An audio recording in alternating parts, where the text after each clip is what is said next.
Hello friends, देवी studies से मैं पूनम कुमारी आपका बहुत बहुत स्वागत करती हूँ। दोस्तों, आज मैं हिंदी का सेट लेकर के आई हूँ और हिंदी जो है आजकल हर एग्ज़ाम्स में पूछे जा रहे हैं और हिंदी में भी जो है अनेक शब्दों के लिए एक शब्द लेकर के आई हूँ मैं।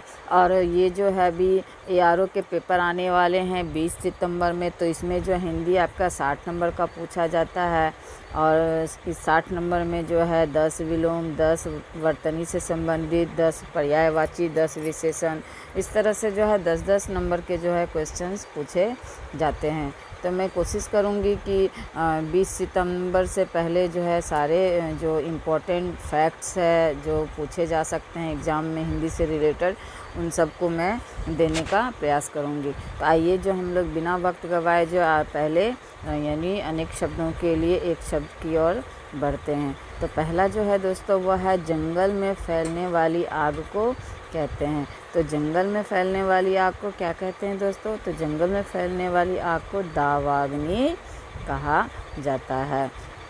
कई बार हम लोग सुनते हैं न्यूज़ में, पेपर में पढ़ते हैं कि जंगल में आग लगी, और जब ये आग लगती है तो कई कई दिनों तक जो है यानी महीनों तक जो है ये आग बुझाना बहुत मुश्किल हो जाता है। तो ये आग जंगल में जो लगती है दोस्तों, ज़्यादातर तो पेड़ों के बीच जो घर्षण होता है उस घर्षण से जो है आग निकलती है और इस प्रकार से जो है जंगल में आग लग जाती है। तो इस जंगल में लगने वाले आग को क्या कहा जाता है दोस्तों? दावाग्नि। वहीं समुद्र में जो लगने वाली आग है वह बरवानल कहलाता है। यानी कि जंगल में लगने वाली आग दावाग्नि या दावानल भी कहलाती है। और वहीं जो है आपका समुद्र में लगने वाली आग बरवानल या बरवाग्नि भी कहलाती है। एक और आग होती है दोस्तों जठराग्नि। ये जठराग्नि जो है आपका यानी पेट में लगने वाली आग को है जठराग्नि बोला जाता है। यानी कि पेट में जो हम लोग खाते हैं वो सारा जो पच जाता है उस आग को जो है जठराग्नि कहा गया है। तो जंगल में फैलने वाली आग दावाग्नि कहलाई और समुद्र में लगने वाली आग बरवानल कहलाई और पेट में लगने वाली आग जो है जठराग्नि कहलाती है। अगला है जो सपना दिन में देखा जाए वह क्या कहलाता है दोस्तों? तो वह जो है दिवा स्वप्न कहलाता है। वहीं जो है जिसे कठिनाई से जाना जा सके, यानी जिसे कठिनाई से जाना जा सके वह दुर्गेय कहलाता है। वहीं जो कठिनाई से समझ में आता है वह दुर्बोध कहलाता है। यानी जो कठिनाई से समझ में आता है उसे दुर्बोध कहा जाता है।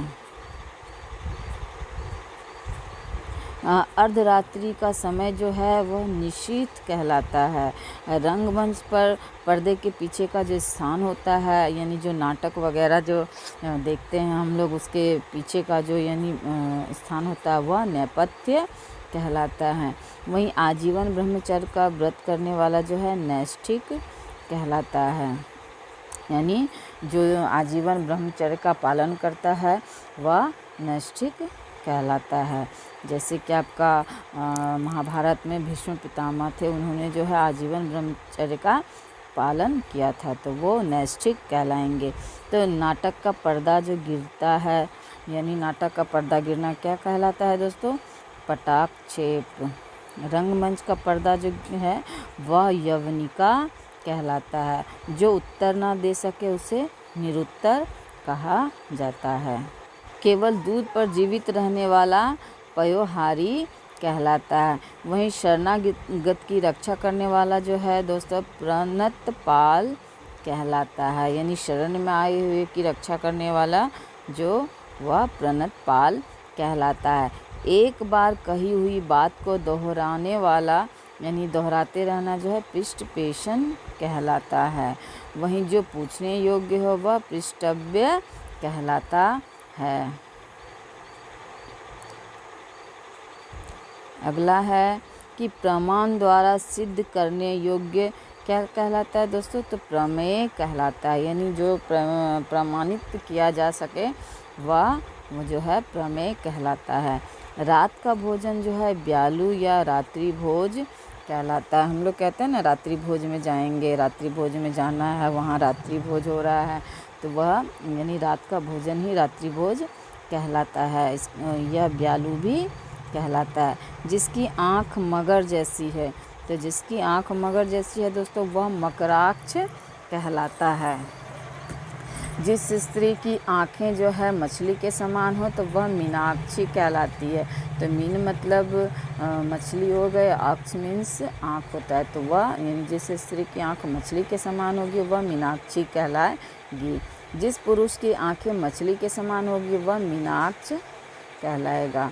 यानी अगर स्त्री है मछली के समान, उसके नयन है, उसकी आँखें हैं तो मीनाक्षी कहलाएगी। वहीं पुरुष की आँखें अगर मछली के समान है तो वह मीनाक्ष कहलाएगा। हरिण के नेत्रों से आँखों वाली जो है मृगनयनी कहलाती है। वहीं मोक्ष प्राप्त करने की इच्छा जो है मुमुक्षा कहलाता है। तो दोस्तों मोक्ष प्राप्त करने की इच्छा तो सभी को होती है, यानी सभी जो मुमुक्षा ही कहलाएंगे। अगला है हमारा कि मरने की इच्छा जो है मुमूर्षा कहलाता है। तो मरने की इच्छा यानी कि सुसाइड करने की जो इच्छा है वह जो है मुमूर्षा कहलाता है। युद्ध करने की जो इच्छा है वह युयुत्सा कहलाता है। वहीं सृजन करने की इच्छा की अगर बात करें तो ये शिश्रिक्षा कहलाता है। खुले हाथ से दान करने वाला मुक्त हस्त कहलाता है, यानी जो दिल खोलकर दान करता है खुले हाथों से वह मुक्त हस्त कहलाता है। माता की हत्या करने वाला मातृहंता कहलाता है। ये तो दुनिया में जघन्य अपराध है दोस्तों, इससे बड़ा शायद इस संसार में, इस पृथ्वी पर कोई अपराध हो ही नहीं सकता है। यानी इस कृत्य के बारे में सोचना भी एक अपराध ही है, पाप ही है कहिए। तो यानी कि माता की हत्या करने वाले को मातृहंता कहते हैं, वहीं पिता की हत्या करने वाले को पितृहंता कहा जाता है। जिसने मृत्यु को जीत लिया हो तो वह मृत्युंजय कहलाएगा। वह कन्या जिसका विवाह करने का वचन दिया गया हो, तो जो विवाह करने का वचन जिस कन्या को दिया जाता है वह वाग्दत्ता कहलाती है।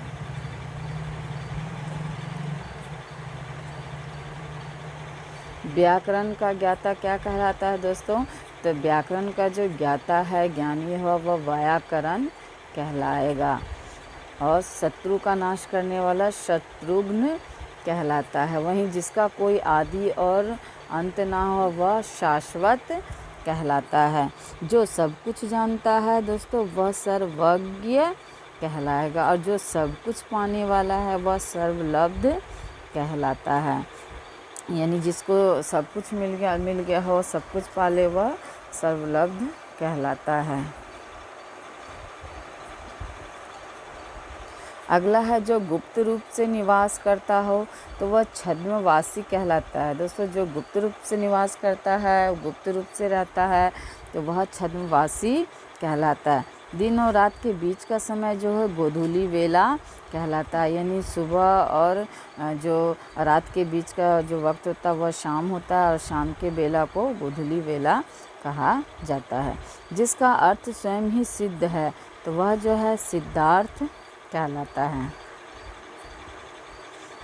अगला है कि वह व्यक्ति जिसका ज्ञान अपने ही स्थान तक सीमित है तो वह कूप मंडूक कहलाएगा। दोस्तों वही बात हो गई कुएं का मेंढक, यानी जिसका ज्ञान अपने तक सीमित हो, यानी जो हम लोग कहावत बोलते हैं कुएं का मेंढक या कुएं का बैंग, तो वही हो गया आपका कूप मंडूक, यानी जिनका ज्ञान जो है खुद तक आपका सीमित हो। अगला है भोजन करने के बाद का बचा हुआ अन्न। तो भोजन करने के बाद का बचा हुआ अन्न जूठन या उच्छिष्ट कहलाता है।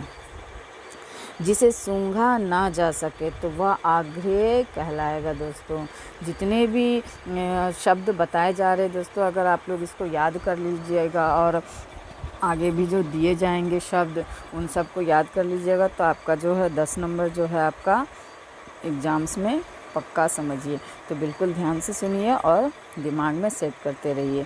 वह कवि जो तत्काल कविता कर सके तो आशु कवि। तत्काल यानी कि टॉपिक दिया गया है और वह तुरंत जो है उस पर कुछ बोल सके, कुछ सुना सके, तो वह आशु कवि कहलाएगा। जिसका कोई शत्रु ना जन्मा हो तो अजात शत्रु, वह अजात शत्रु कहलाएगा। जो इंद्रियों द्वारा ना जाना जा सके तो वह अगोचर कहलाएगा। अगला है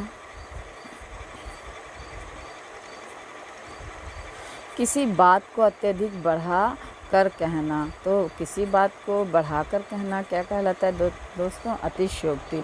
यानी जो फेंकना बोलते हैं, किसी को 100 रुपये की चीज़ है 200 रुपये बोलना, 500 की चीज़ है तो 1000 बोलना, या किसी भी छोटी सी चीज़ को बड़े करके बोलना, वह अतिशयोक्ति कहलाता है। जिसे बुलाया ना गया हो तो अनाहुत कहलाता है।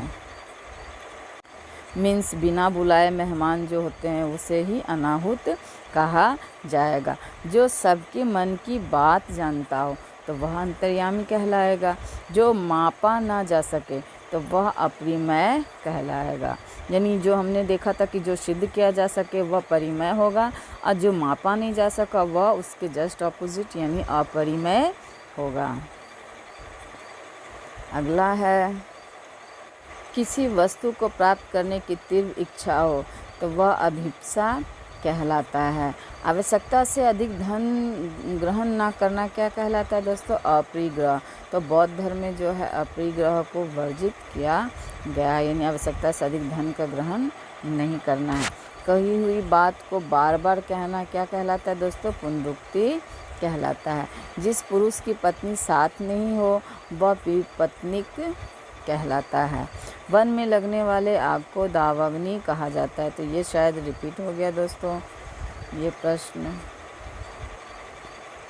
मोक्ष की कामना करने वाले मुमुक्षु कहलाते। तो ये दोनों प्रश्न जो है रिपीट हो गए हैं।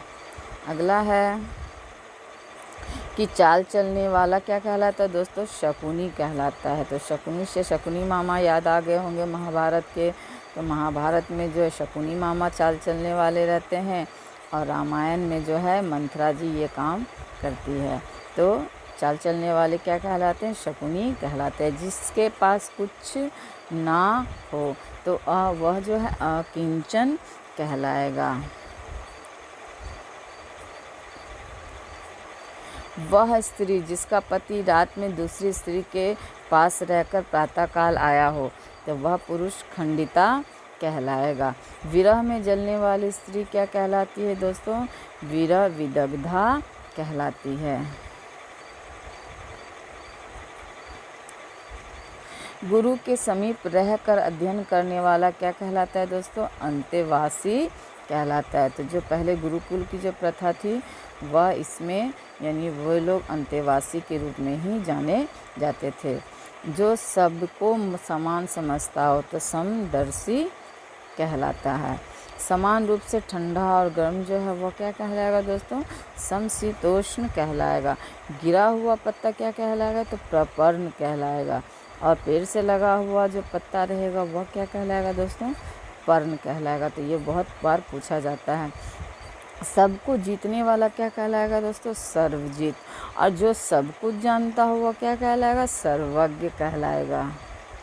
तो ये थे दोस्तों 64 ऐसे यानी अनेक शब्दों के एक शब्द जो कि एग्ज़ाम्स में यानी पूछे जाने की संभावना है। तो हमेशा जो है जितने भी ये बताए गए हैं वो सारे को रट लीजिए। आगे भी जो बताया जाएगा उन सबको रट लीजिए। तो आपका जो है एग्ज़ाम्स में 10 नंबर इस अनेक शब्द से एक शब्द से आपका जो है पक्का हो जाएगा। तो कैसे लगे दोस्तों ये सारे क्वेश्चंस? अगर अच्छे लगे तो अपने दोस्तों को शेयर कीजिए, मेरे वीडियो को लाइक कीजिए, और अगर चैनल को सब्सक्राइब नहीं किए हो अब तक तो चैनल को सब्सक्राइब भी ज़रूर कीजिए। धन्यवाद दोस्तों।